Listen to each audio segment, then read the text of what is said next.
Hey everyone, greetings and welcome to today's webinar. It's Unifying Customer Experience and Mobile App Data Measurement.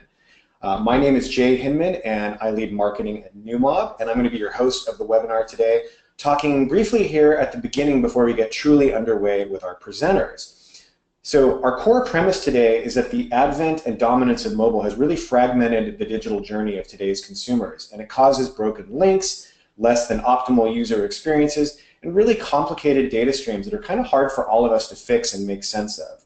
All of this can lead to very frustrated users, wasted marketing spend, and broken customer journeys.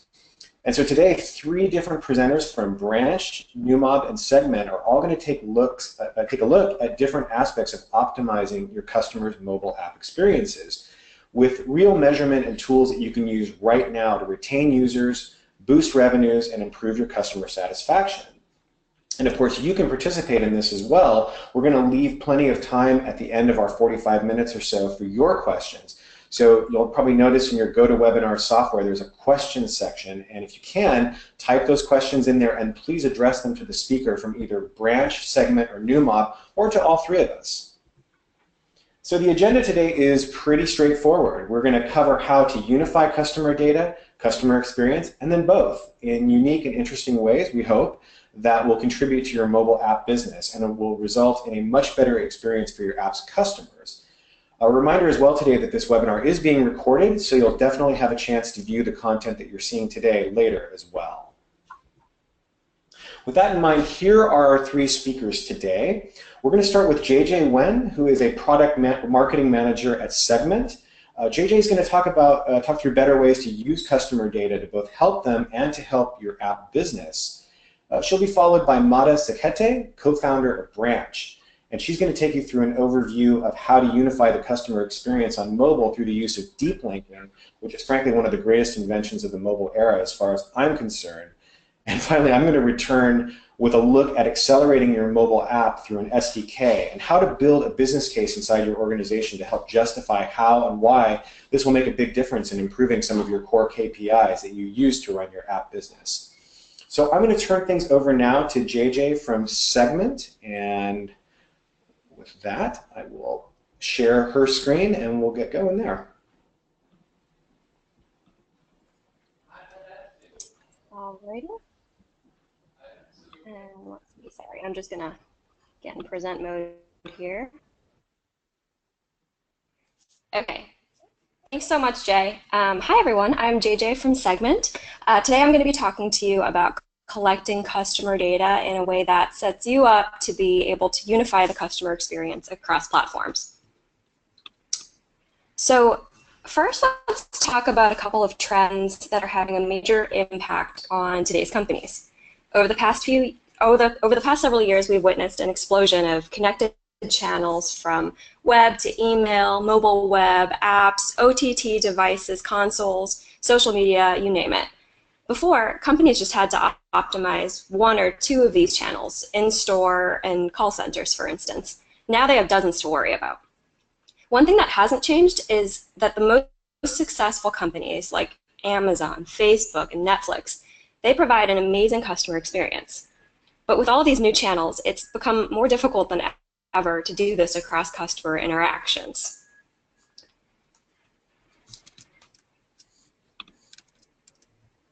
So this is essentially what Segment helps with.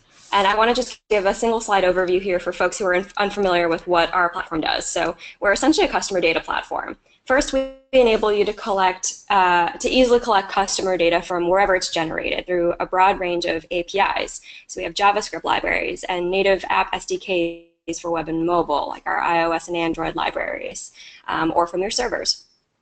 The second part that we help with here is unifying this data in a central hub. So the key to Segment's ability to enable the interoperability of data across all of your sites, your apps, your end tools is our structured user data model. So all event data is tracked and stored based on three primary methods in our API.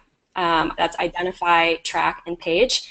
That essentially tell you kind of who the user is, what action did they take, and where did that action take place. Oops. And then after the data is unified in Segment, we can send it to hundreds of different end tools so that you can ultimately act on your data. So send that data to a number of tools like Branch, like Amplitude, AppBoy, Flurry, so on. But before we go into the details of how you can actually deliver this unified customer experience, let's start with why this is actually important and what you're likely trying to discover with analytics in the first place. Analytics today focuses on a lot of tough questions. Chief among them is identifying and understanding high-value customers. For instance, like once you understand who these people are, you can try to maximize your website or your mobile app to improve their experience and quickly identify potential high-value customers and attract more into your funnel. From an analytical perspective, you also want to be able to do cross-platform analysis and answer questions like, if I were Bonobos, what's the percentage of users who would buy a pair of shorts on their computer that they were looking at previously on their phone? So how likely is that mobile user to complete a purchase on web? In addition to the analytical challenges, there's also the difficult but worthwhile task that we mentioned before of creating that seamless cross-platform experience. So if I'm Bonobos and a customer adds a pair of pants to their cart or on our website, I'd want those pants to be in their cart when they visit us on their phone. Also, for in-app messaging and marketing campaigns, you want to be able to target your users at the right time, and you don't want to send them an offer or a link to do something that they've already done, like buy those pants. But before you can answer these questions, you have to make sure that you're counting all of your users one time. This is actually surprisingly difficult to do. Being able to deliver that seamless cross-channel experience starts with being able to unify your customer data. In order to do that, you need to identify users across platforms with a universal ID. A universal ID is essentially a single identifier that maps to all of the various IDs that a user has had over time. The first step is actually collecting the data and getting it all in one place. Now, traditionally, that meant gathering data from third parties, normalizing it, and then joining it with your internal data. But there's a better way, collecting data once with Segment and being done. So in terms of collecting data the right way, here at Segment, we've actually seen hundreds of tracking plans, and based on experience, we've created best practices for event tracking.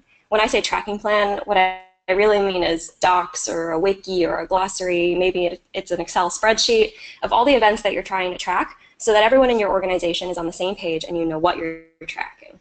So the first step is choosing the most important events to track, what matters to your business.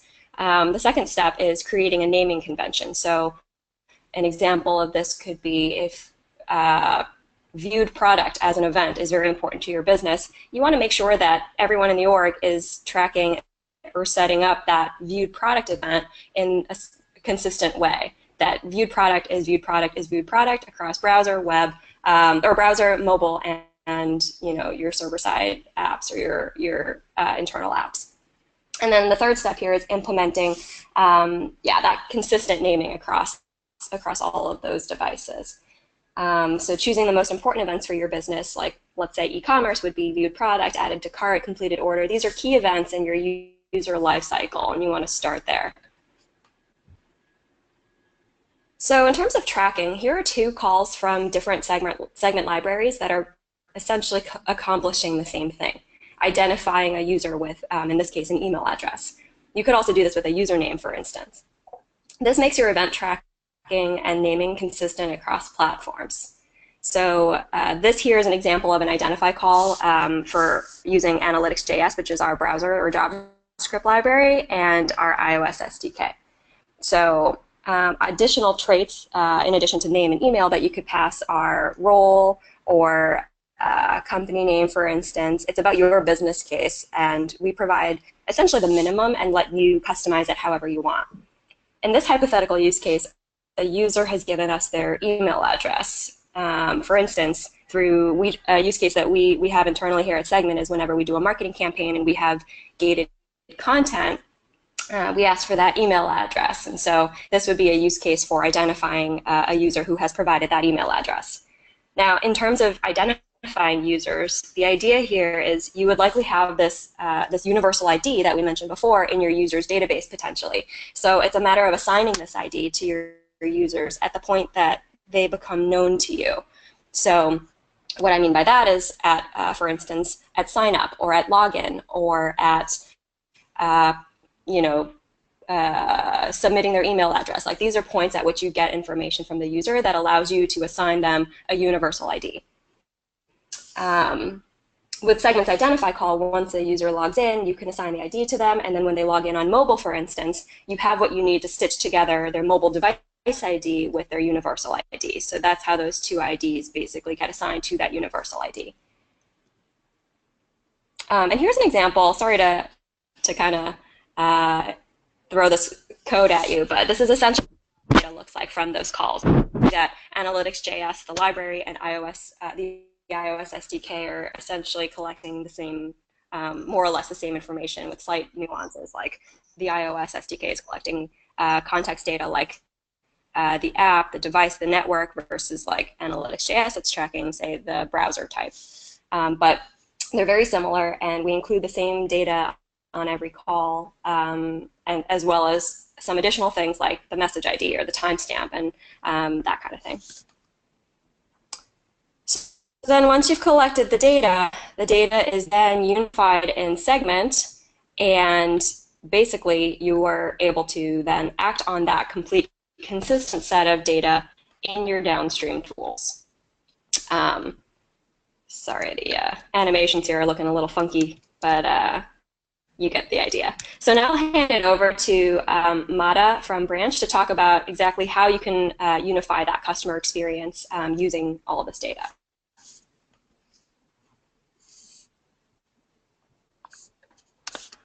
Hi, everyone. Thank you so much for joining us today. So I'm going to talk about unifying experience on mobile. So I guess I'll start with the question of why is unification even necessary? So if you think about mobile and the ecosystem and the way it has evolved over the past, I would say, 7 to 10 years, we've seen more and more fragmentation. Mobile has been growing. So now mobile represents 2 out of 3 digital media minutes, and mobile apps are approaching 60% of digital time spent. The problem is, unlike the web, where things were simple, you had websites and you could send people to websites, and then kind of you had different operating systems, but the web worked as a way to unifying them. On mobile, that's not actually true anymore. So you have different operating systems, you have different devices, you have different versions of the operating systems of those devices, and now you have webs and app that are competing for time. So you can't just go and say, oh, I'm just going to have a mobile website. You actually have to have an app and a website as well, and you need to make sure that they work well together, and they also work well across different operating systems and different devices. So let's look at the fragmentation between web and app. So web, that on desktop is actually taking most of the time that people spend on desktop. That's not actually true on mobile. So only 19 minutes per day are spent on mobile in a browser versus 1.9 hours on average per day is actually spent in the app. And apps actually convert a lot better than a mobile web as well. So they have 3 times the conversion rate in app than on the mobile web. And then if you look at all the US e-commerce transactions for mobile, 55% of them actually come in from apps versus mobile web. And these numbers are increasing. What's 55% today was 40% last year, and it's growing more and more. So apps are important, but apps are very hard to discover and hard to get to. So if you are trying to take people from the mobile web or from social or from other channels into your app, you know that this is incredibly complicated and it's actually broken. So let's kind of like talk why. So if you think about linking on website, that was easy.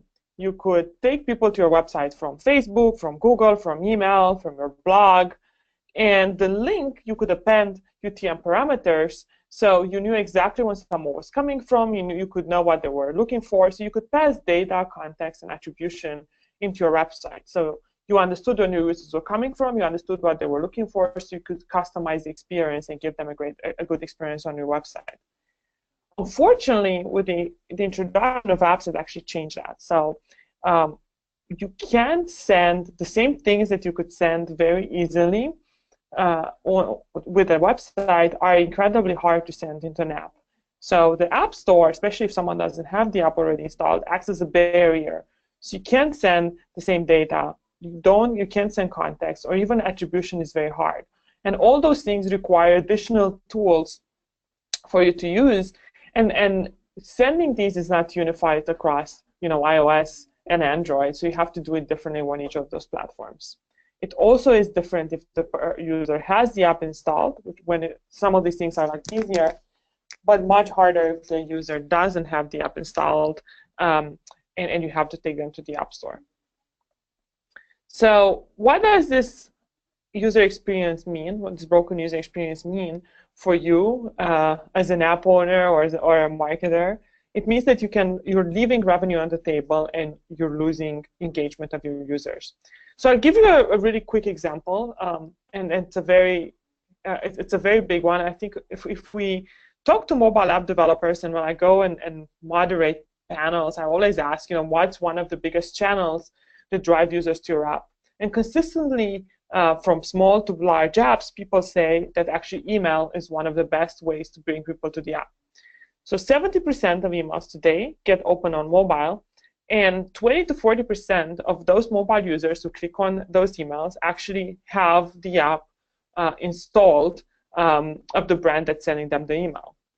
The problem is, though, it's actually incredibly hard to take someone from an email into an app.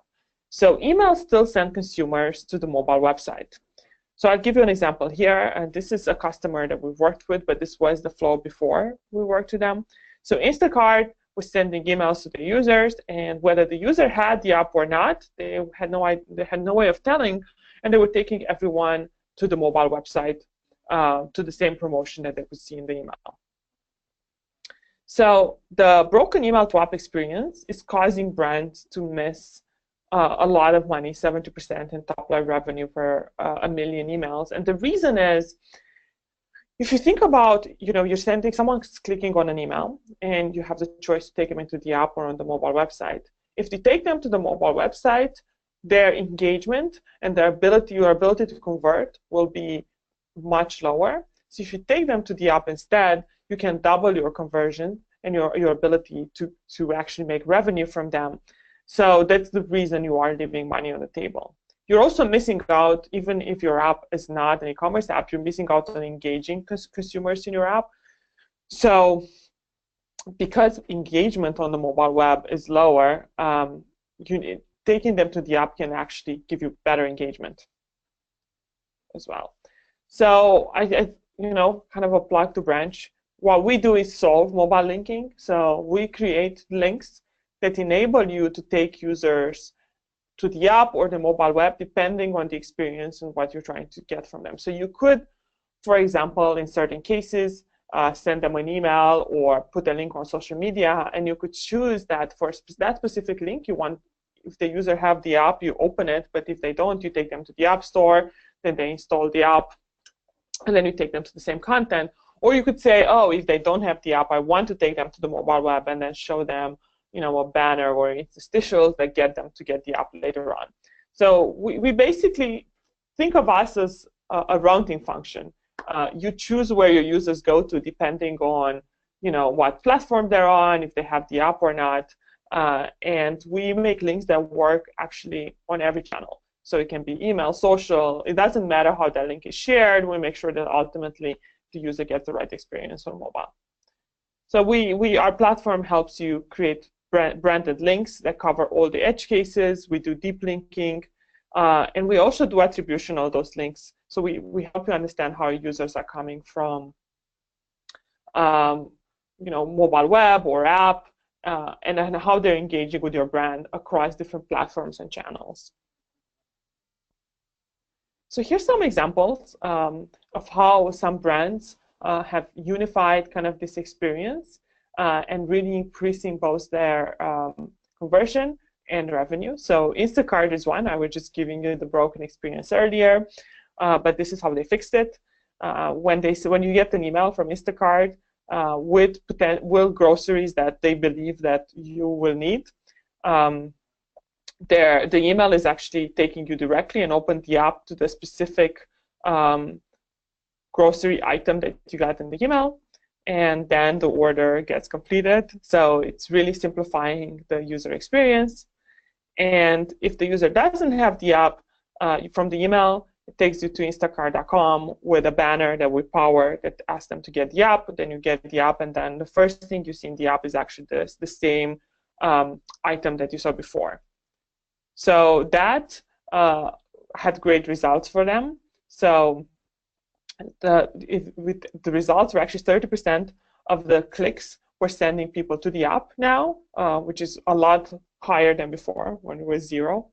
And then the other really amazing thing that happened was it's actually the click-to-purchase rate increased 6 times.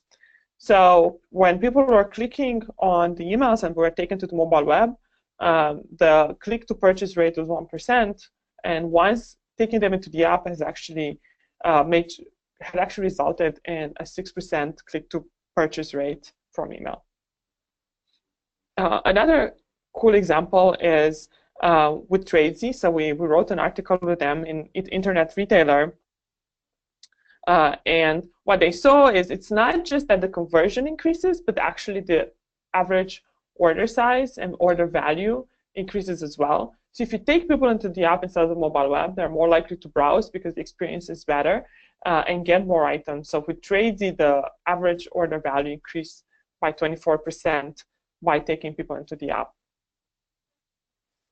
Some other cool examples are from social. So there's this app that I really love, and everyone around the branch office is a little obsessed with it. It's called Goat. And if you're into sneakers, this app actually allows you to buy really cool sneakers that are kind of, one of a kind. And they were looking for a way to get more people into the app from social. So they used one of our products that's called Deep Views. So they basically show a specific promotion or a specific pair of sneakers on something like Twitter. And then when you click on it, it takes you to like a preview of what that content would be in the app but on the website. And that's a preview that they don't have to build. We build that directly for them. It's called a Deep View. And then from there, they're taken to the App Store, or the app opens directly to the same thing that they saw on social. Another cool thing that you need to think about is actually referrals.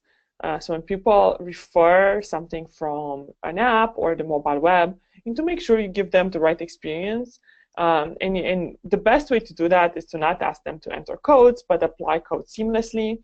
This is just an example of Postmates doing this. So basically, if you can refer a friend and get a free delivery for $10, and you could share that.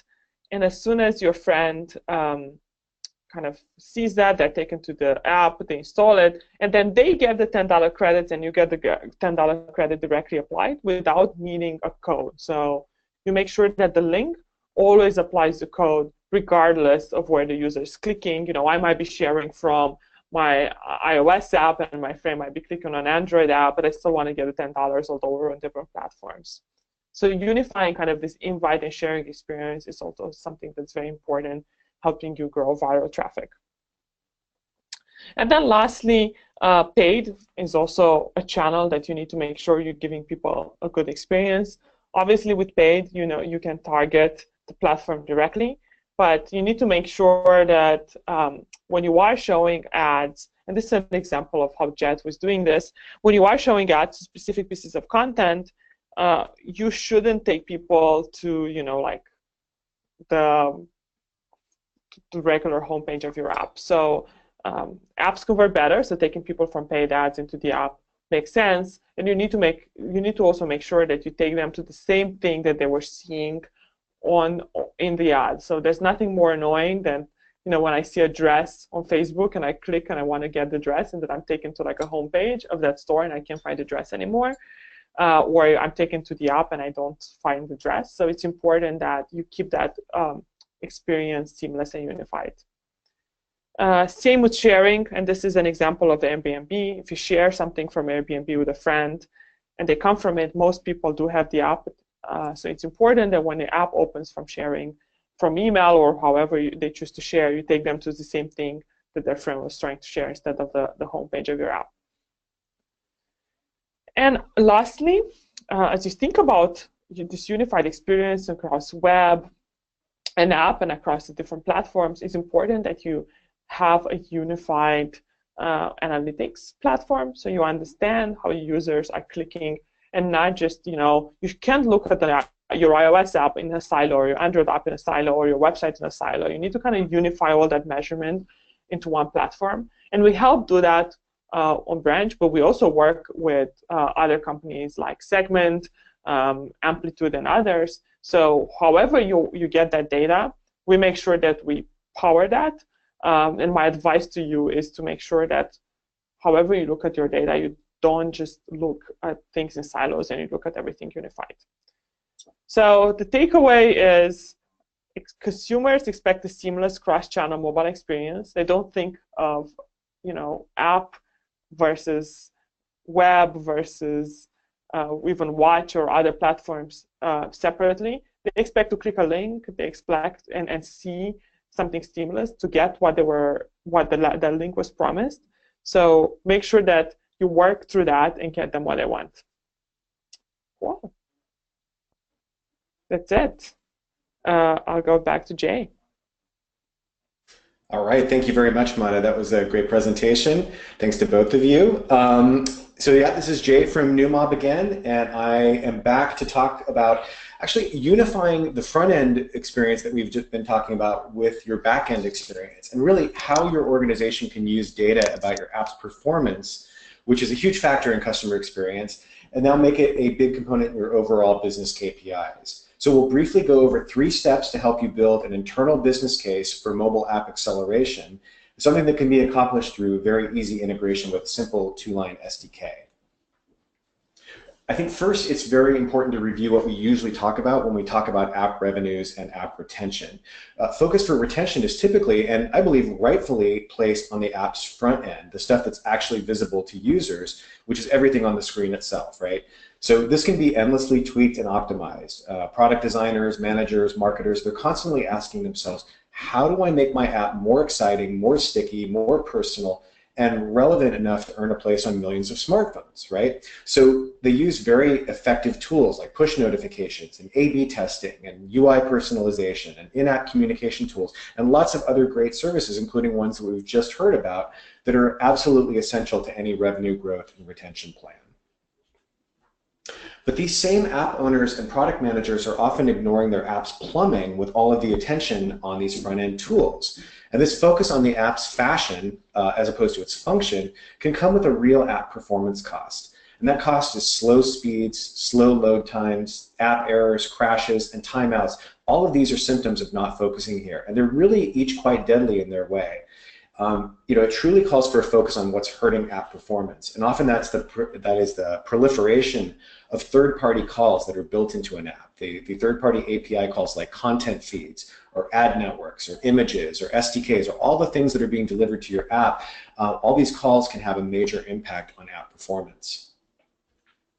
So let's say that you already understand this and you're totally sold on the idea of making your app faster with fewer in-app errors, etc. So how do you translate that into real data that the rest of the organization can grab onto and get them to help you evangelize the impact that your plan to improve your app's performance will actually have, not only on the customer experience, but on your organization's bottom line revenues for the mobile app business? So here are 3 steps. Step 1. So you're going to want to benchmark with data where you're at versus where you'd like to be, right? So how quickly do all of the elements in your app load? How quickly do the images load? How quickly do your third-party SDKs call load? Any advertisements that you have, and the other SDKs your app is hitting every time a session begins. Now, how does that differ by country? Mobile networks are notoriously variable all over the world, and a 4G LTE network in New York City is going to be very different than, say, a 3G network in India, right? So are you seeing strong performance in your home market, but sluggish in-app performance and a high error rate in another? So knowing what needs to be improved and where gives you the ability to decide just how much acceleration you need from a mobile app acceleration SDK. So you may want to initially accelerate your app in Asia and South America, for instance, but not in the UK or the US. And getting these metrics will give you a sense of which levers to pull and which dials to twist when it comes time to do so. Neumob has a free performance analysis. It's a great place to begin. Any app brand can sign up for free on our website and find out kind of how fast your app is in different countries around the world. Step 2, so next you're going to want to match your app performance goals with what really matters in your organization and to your brand, which is likely conversions and ROI. Conversions are different for different apps, and there's likely plenty of other KPIs that you use to determine the success of your app. Some of these might be purchase rate within the app, sessions per user, page views per user, average revenue per user, average order size, your conversions on mobile versus your conversions on Wi-Fi, or your conversion rates by your top 5 target countries. All things that you're likely measuring in some form or another, and you're likely tracking some or all of these already. So if you're an advertising monetized app, it might be ad impressions or clicks or revenue per user from advertising. Really, the important thing in building an app acceleration business case is to know what metrics truly move the needle in your organization, because having a faster and a better performing app will likely have a significant and defined impact on any and all of them. From here on, it's actually quite simple. What impact will, say, say you have a 50% faster app in Germany. What impact will that have upon your conversions in Germany? What about a reduction in your in-app errors? How does that change your page views or your average order size? If a mobile app acceleration SDK ends up boosting your sessions by 9%, let's say, how many more conversions do you therefore expect based on that boost? And how does that increase in sessions and conversions actually translate into revenue?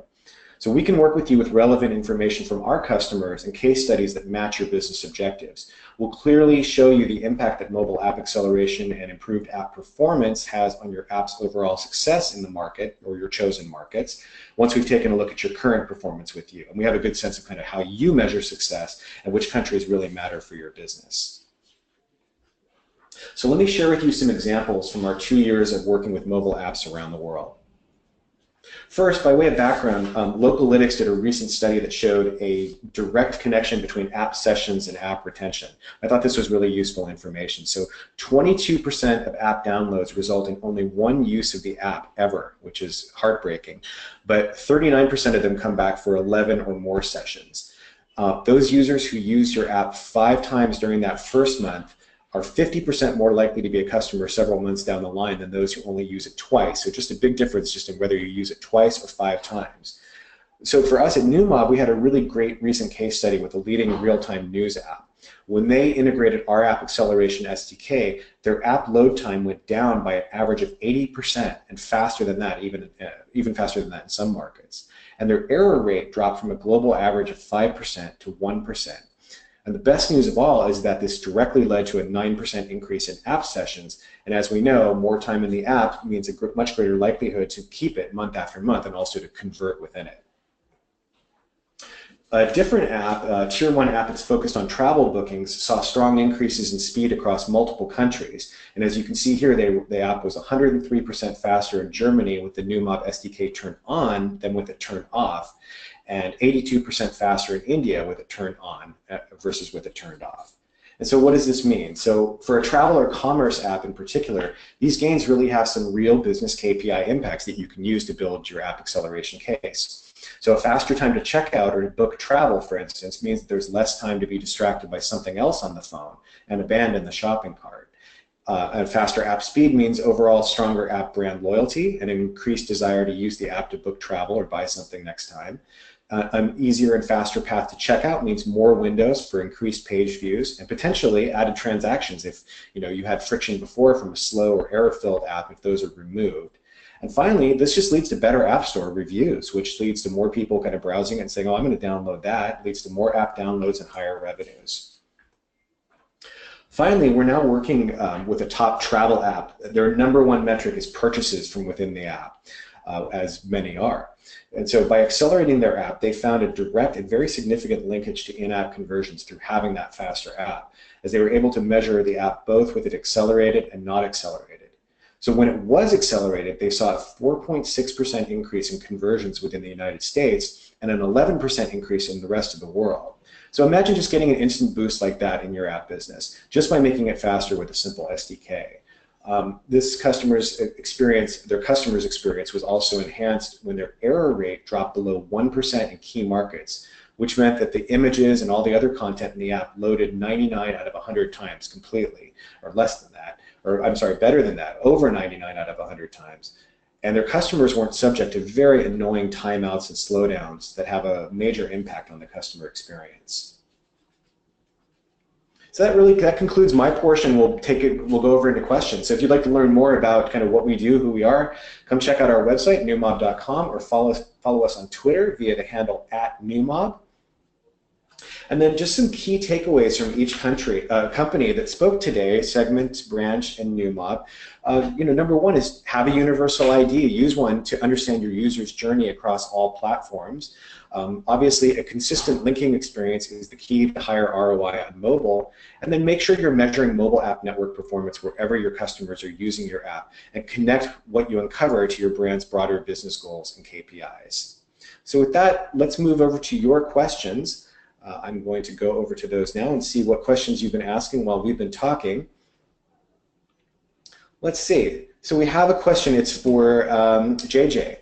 So what are you using to track users when they're anonymous, cookies and IP, so that when they provide some sort of PII, you know that you're linking their previous anonymous actions to them and not someone else's? What if they're on VPN or cookies expire? Yeah, that's a great question. We get that all the time. So the anonymous ID will come from, like in particular on the browser, it'll come from, or really with any of our libraries, it'll come from like the Segment browser. So the anonymous ID gets assigned via cookies. Obviously, if you refresh your cookies or like delete cookies like that, that anonymous ID won't persist. But effectively, you can look at like each user on any device gets like assigned an anonymous ID automatically, and so to your point, like we won't actually know who that user is until they've like you've already identified them with the identify call. So being able to assign them that universal ID with when they log in with say their username or their email address, we really leave it up to the customer to kind of figure out like what is the right information to collect at what point, whether that is username or email address, or any other sort of like information that the customer wants to offer up. So does that answer the question? Yeah, I think so. The next question is from Mata. Mata from Branch. What data is available from Branch deep links? Yeah, so the data that we actually give you is data that you embed in the link yourself. So you could append any number of parameters, actually an unlimited number of parameters, when a link gets created. So let's say a user shares something in an app. You can append, that user ID, the fact that this link is being shared through Facebook, even the stage in the app when the link is shared. So maybe it's like after they've bought and then on that screen. In addition to that, we actually give you information, attribution information, that's how the platform that the link was clicked, if this is an open or a first install, and also if a link gets shared, let's say someone, a specific user creates a link, we actually give you the information. We tie that link to the user that shared the information in addition to all the parameters that you add to the link. So basically, any UTM tags or any parameters you want to add, plus the user and the platform. Terrific. So we have a couple more questions here. So the next one is for Neumob. What is a good starting point for app performance acceleration? That's a great question. So there's actually several ways that you can get involved with it. The one I highlighted within my presentation is we offer up a free performance analysis on our website, and that is basically we will look at various aspects of your app just to basically see how fast it is in different countries. And so we can do that just by you signing up and saying, I want one. Another way is to actually integrate our SDK and choose the free metrics mode version. And that's where you can actually do the measurements yourself, because now you have the SDK in there. There's no commitment, obviously, it's free, and you can see whether or not you have a problem, and if so, where you have a problem and what parts of your app. So those are two free ways to do it. Obviously, if you discover a problem, we're there to fix it too, and then you can sign up to accelerate your app from there. But the best way is to figure out if you have one in the first place, and if so, where. So you can check that out at neumob.com. Looks like we have one more question. So it comes from Beverly Reyes. Thank you, Beverly. It's for Segment, for JJ. How does Segment work in conjunction with Salesforce, and what else can it bring to the table? Sure, great question. So we integrate with Salesforce a couple different ways, actually. One is Salesforce as an integration or as a destination. So if you are collecting data through Segment, let's say the example that I gave in my presentation of collecting a lead, for instance, from, say, a marketing campaign with gated content, you could fire the identify call. You could fire it on, you could pass the email address, for instance, as like a trait rather on the identify call, and that'll actually trigger a lead captured or lead created, event in Salesforce. And all of this is actually available in our documentation if you want to see exactly how the mapping works, but being able to create that lead within Salesforce itself. The other way that we integrate with Salesforce is Salesforce is a cloud app source for us, and so what that basically means is instead of being a destination that ingests your first-party data, Salesforce actually, we can pull data out of Salesforce, so various collections like opportunities or accounts or contacts. Like, these are all things that we can basically ETL out of the box into your data warehouse. Today we support Redshift, BigQuery, and Postgres. So the idea there is you can effectively analyze all of that Salesforce data against all of your first-party data, like from your web or from your mobile apps, and do that analysis with SQL. Great question. Super. Well, thank you very much to everybody who attended today. You can check out our companies at branch.io, segment.com, and neumob.com. This webinar was recorded, so please check our sites and our social pages if you'd like to watch it again or share it with others in your organization. And with that, we conclude today's presentation. Thank you again for attending. Thank you. Thank you.